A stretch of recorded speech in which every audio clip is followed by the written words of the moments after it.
ඉතින් මං හිතුවේ නෑ ඉතින් එයි කියලා. නමුත් එන්න ඕන කියලා කිව්වා. ඔයාලා මුණ ගැහෙන්න වචනයක් හරි කතා කරන්න ඕන කියලා කිව්වා. මොකද මේ දීපු සපෝට් එකට ඔයාලා මුණ ගැහෙන්න ඉන්න ඕන කියලා. ඉතින් ඔය කොම් වැඩ ටික දාලා අද ඇවිල්ලා තියෙනවා. මම එහෙනම් කතා කරන්න අවස්ථාව දෙනවා.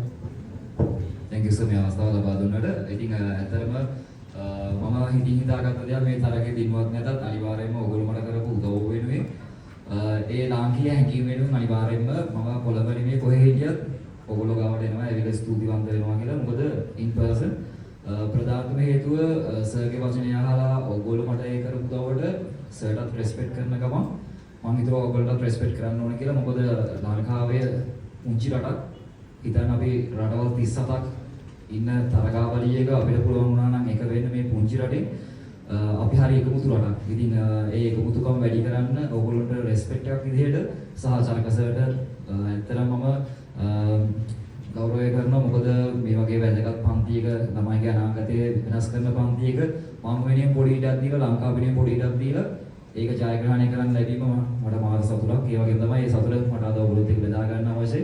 ඉතින් චරකසට මම රික්වෙස්ට් එකක් කරා මට in person ඇවිල්ලා හැමෝත් එක්කම සතුට බෙදා ගන්න ඕන කියලා. නැවත වර ස්තුතියි. ලංකාව වෙනුවෙන් මම වෙනුවෙන් ඔයගොල්ලෝ මට දුන්න ලයික් එක, කමෙන්ට් එක, ෂෙයාර් එක, ඒ වගේම views එක. Thank you.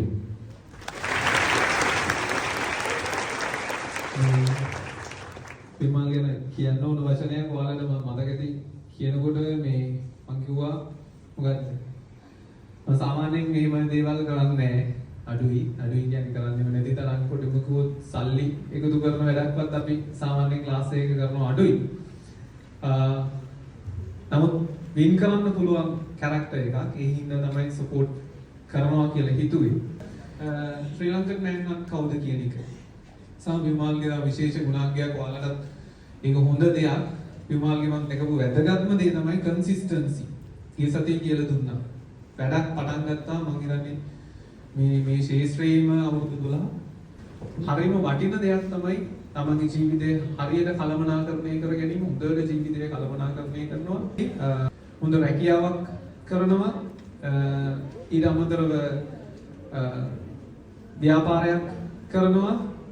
ෆැමිලි ලයිෆ් එක ගන්න බැලන්ස් කරනවා. ලයිෆ් එක මම ඔයාලට කියලා දීපු බැලන්සින් පාර්ට් එක ඔයාලට අපෙන් ගන්න පුළුවන් දේම ඒ වගේම කැරක්ටර් එකක් තමයි විමල් කියලා කියන්නේ. ඉතින් මම දැකපු අනවශ්‍ය කිසිම දෙයක් නැති, කිසිම දෙයක් ඕව යන්නේ නැති. ඒ වගේම වැඩක් පටන් ගත්තාම මේ වැඩේ අඛණ්ඩව කරන කන්සිස්ටන්සි තියෙන, බොහොම ඉවසීමක් තියෙන, කලබල නැති, ලයිෆ් එක හරියට තේරුම් අරගෙන වැඩේ කරන කෙනෙක්. ඒකයි මම ෆලෝ කරන්න ඕන ශරීරයක් ඔයාලට මම දේවල් ඉගෙන ගන්න පුළුවන්.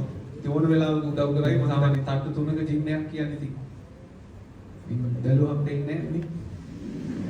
ඒ වගේ දේවල් නුත් තියෙනවා. ඉතින් ලයිෆ් එකේ ඉහළ මට්ටමකට ගියපු ඔයාලගේ නුත් ඉල්ලන්නේ ලයිෆ් එක බැලන්ස් කරගන්න, ආදර්ශයට ගන්න පුළුවන් ශරීරයක්.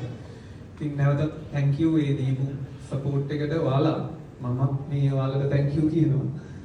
විමලුත් හිතුවා ඒ ක්වොලිටි එක ඇත්තටම ඕනනම් තරගෙ දින්නල පස්සේ නෑවිත් දින්න තිබුණානේ. මං හිතන්නේ ටීවී channel වලින් කතා කරන ඒවා රිජෙක්ට් කරලා සමහර වෙලාවට මෙහෙට ඇවිල්ලා තියෙනවා.